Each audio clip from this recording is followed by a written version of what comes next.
Since then, there's been a couple more systems that are either under attack, have reported that they're under attack, or have been compromised. These compromises are serious deals. When you think about getting locked out of everything, if you're not going to pay the ransom to get decrypted, and by the way, technically, I guess paying the ransom is against the law. So if you're not going to pay the ransom and it's encrypted, I have a feeling you're not going to be able to decrypt a lot of this stuff. Let's just play through this scenario a little bit of what that means to your health system. Essentially, all those boxes you have in your data center, they are just that. They're boxes. They are storage, they are compute, and they are just processing. That's all they are.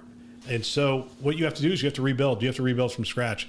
And you start with Active Directory. You have to rebuild your Active Directory. You have to reestablish your accounts. You have to have people log in for the first time. All people log in for the first time. And all right, so that's where we're starting. We're starting from standing up Active Directory. Think about how far back that is. So what else was encrypted? If all of your, hopefully your EHR wasn't encrypted. And if you get by unscathed on your EHR, you're better off than most. But then you start just meandering down the systems. How is your ERP doing? How's your PACS system doing? Can you imagine if your PACS system has been encrypted and you lose all your images and you don't have access to your backups? Just play that out for yourself for a minute and think through what the ramifications of that are.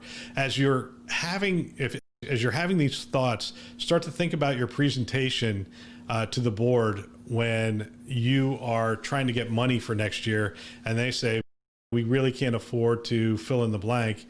You might want to ask the question, if we lost all of our PACS systems, what would that look like in terms of, you'd have to re-image everybody who's in the hospital, everybody who's in active care would have to be re-imaged. You're probably not going to get reimbursed for that, right? The second thing is you're going to have to, everybody who comes in the future is going to have to be re-imaged. Some of that will get reimbursed, some of it won't. You will likely have lawsuits.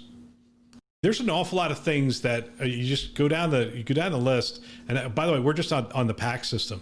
We haven't even opened up some of the other systems that you're going to have to rebuild. The amount of hours you're going to have to spend in IT, consulting dollars, remediation, verifying that what you have, rebuilding your security model, because it would really stink to stand it all back up and get hacked the week after. You really have to rethink your security model before you start standing all this stuff up again. I assume you're standing it all up as you're unplugged from the network.